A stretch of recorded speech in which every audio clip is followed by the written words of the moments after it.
السلام عليكم، ازيكم يا دكاترة؟ عاملين ايه؟ يا رب تكونوا بخير.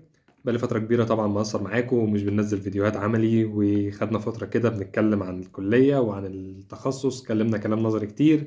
فراجعين بفكرة جديدة كده، وهي سلسلة تيبس اند تريكس. هتكون فيديوهات قصيرة في السريع كده، حاجات ايه يعني ان شاء الله تفيدنا في الشغل. الناس لسه أول مرة تشوفني، فأنا دكتور غزال، يعني حد كده من عشاق المجال. يلا بينا نبدأ تيبس اند تريكس سريعا النهاردة. يلا بينا. طيب، خلينا نبدأ بأول وأهم تريك معانا النهاردة، وهي تعتبر من البيزك، من الحاجات المهمة جدا إنك تكون عارفها وفاهمها عشان تقدر تطبقها، سواء شغال بكونترا اللو سبيد أو شغال بالكونترا الهاي سبيد. تريك النهاردة وهي الاتجاهات، حتة الرايت والليفت. لو نفتكر كده، أول ما بدأنا شغل في البري كلينيك بالمايكرو موتور على الكونترا اللو سبيد، كان عندي اوبشن في المايكرو موتور زرار كده فيه رايت وليفت، أو في مايكرو موتورز تانية كان فيه فورورد وريفيرس. فورورد هو الرايت وريفيرس هو الليفت. طيب، خلينا نفكر كده لو للحظة، حتة طالما اداك اوبشن ان انت عندك يمين وشمال، فاكيد الاتنين مش زي بعض، اكيد الاتنين مختلفين عن بعض. فنركز شوية كده عشان نعرف التركية اللي فيها. وبالمناسبة التركية دي لو ما ظبطتش معاك او انت مش ظابطها، مش هتعرف انك تطلع شغل كويس حتى لو ايدك بيرفكت. تمام. طيب، على الهاي سبيد مفيش اوبشن الرايت والليفت، الهاي سبيد كله شغال رايت. بس انا لازم ابقى فاهم اتجاهات كويس، وعارف الاتجاهات كويس، عارف الرايت هتحرك ازاي وعارف الليفت هتحرك ازاي، عشان لما اجي اشتغل على الهاي سبيد ابقى فاهم الدنيا ماشيه ازاي. تمام. طيب، نرجع تاني للاوبشن بتاعنا الموجود رايت وليفت. طيب، خلينا نفهم الاول يعني ايه رايت ويعني ايه ليفت. انا المايكرو موتور بتاعي دلوقتي شغال على الرايت. تمام. لو جيت ابص دلوقتي على الستون بتاعتي وهو المايكرو موتور شغال على الرايت، فهلاقي ان الستون بتاعتي بتلف في اتجاه عقارب الساعه، كلوك وايز دايركشن. تمام. فمعنى كده ان الستون بتاعتي بتلف مع عقارب الساعه. طيب، لو انا جيت اخلي المايكرو موتور بتاعي دلوقتي ليفت، احنا بس نفهم الفكره، حته الرايت او الليفت، ان الستون بتاعتي، ان الاوبشنز دي هو الاتجاه الدايركشن بتاع الستون. طيب، انا دلوقتي المايكرو موتور بتاعي ليفت، او لو في المايكرو موتورز تانية هتبقى ريفيرس. تمام. لو جيت ابص على الستون بتاعتي هلاقيها بتلف كاونتر كلوك وايز، عكس عقارب الساعه بتلف عكس عقارب الساعه. تمام. يبقى احنا فاهمين الاتجاهات، يا اما هلف كلوك وايز دايركشن يا اما كاونتر كلوك وايز دايركشن، ودي حته الرايت والليفت. طيب، نيجي بقى في الاتجاهات بتاعتنا او الشغل بتاعنا بقى بشكل عام.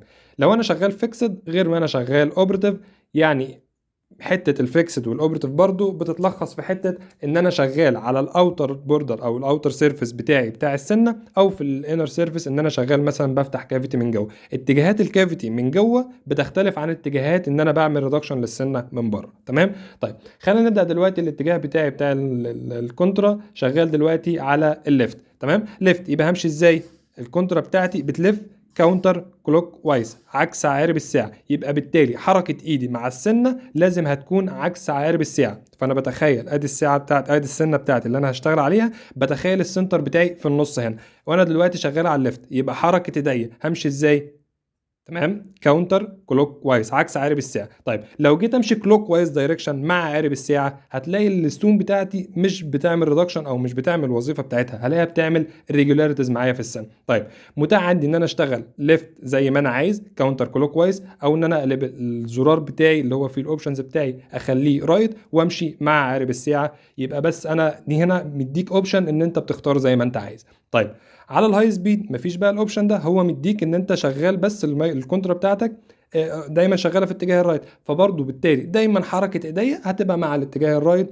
ومن الحاجات المهمه قوي ان تظبط معاك شغلك وبتطلع الفينشنج بتاعك كويس والسموثنس بتاعك كويس والكاتنج بتاعك كويس، ان انت تبقى شغال في اتجاه واحد وعارف الاتجاه بتاعك هتمشي رايت ولا ليفت، او هتمشي من الميزيال للديستال او العكس. هي مش بتتحفظ الفكره، بس انك حافظ الاتجاهات وبتعرف ان انت عارف ان انت هتمشي كلوك وايز او كاونتر كلوك وايز. طيب، خلينا نجرب. انا دلوقتي الاتجاه بتاعي ليفت زي ما اتفقنا، انا ليفت، فتخيل السنتر بتاعي هنا، انا هشتغل على الباكل اسبكت دلوقتي. يبقى انا همشي ازاي؟ كاونتر كلوك وايز. تمام. طيب، حد هيقول لي طب دلوقتي غزال، لو انا شغال في الاوكلوزال، انا خلاص انا لسه عايز ابدا بالاوكلوزال اول حاجه. تمام. فالساعه بتاعتي او الكونترا بتاعتي ميلت، فبقت الساعه بتاعتي فين؟ او السنتر بتاعي الساعه بقى ناحيه اللينجوال، انا شغال على اللينجوال كوزب، فالسنتر بتاع الساعه بقت ناحيه اللينجوال. يبقى انا لو شغال ليفت او ريفيرس في المايكرو موتورز الثانيه هلف كاونتر كلوك وايز، يبقى انا همشي في الاتجاه ده.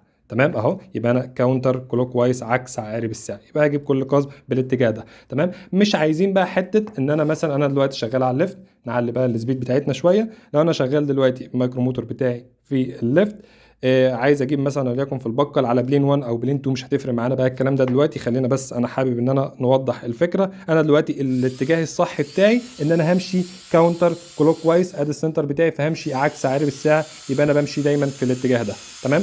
انا من محبين ان انا بمشي في اللو سبيد، بشتغل على اتجاه الليفت، فكل الفيديوهات اللي انا عاملها على القناه هتلاقي الاتجاه بتاعي ليفت وانا بمشي كاونتر كلوك وايز، او اللي هو الفيديو بتاع اللور 6 اخر فيديو عندي، هتلاقي ان الاتجاه بتاعي كله كان شغال على الليفت. فلو ركزت على حركه القصبات وحركه الاسبكت، فهتلاقي ان الاتجاهات بتاعتي مظبوطه زي ما بقول. تمام. بتركز على التيب بتاعتك وشغال، شايف الستون هتلاقي هي بتمشي لوحدها. تمام. طيب لو انا بقى عايز اعكس، تمام، شايفين بقى كده مش راضيه تمشي، يعني هتلاقيها بتعمل irregularities غصب عني. هتلاقي ان الستون مش ماشيه في الحركه الصح بتاعتها، بتعمل irregularities لوحدها حتى لو انت ايدك كويس.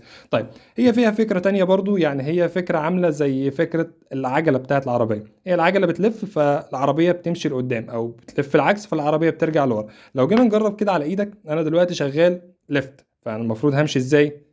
ها، لو تخيل مثلا ادي الساعه بتاعتي، ادي الاوكلوزال، فادي السنتر بتاعي هنا كده، وادي مثلا شغال على البقه الازرق. انا شغال دلوقتي على ليفت. لو جيت حطيت الستون كده على ايديا، تمام، فوكس،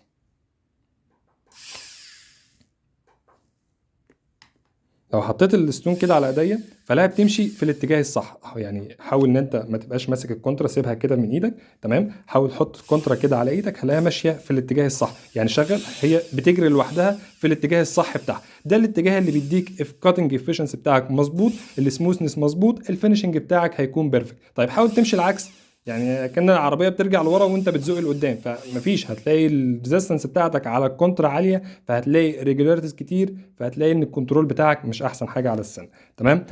اتمنى تكون وصلت، يعني نحاول نجربها ان شاء الله. وانا معاكم ان شاء الله، هنبقى في تريكس تانية كتير. اتمنى تكونوا استفدتوا. بالتوفيق ان شاء الله. السلام عليكم.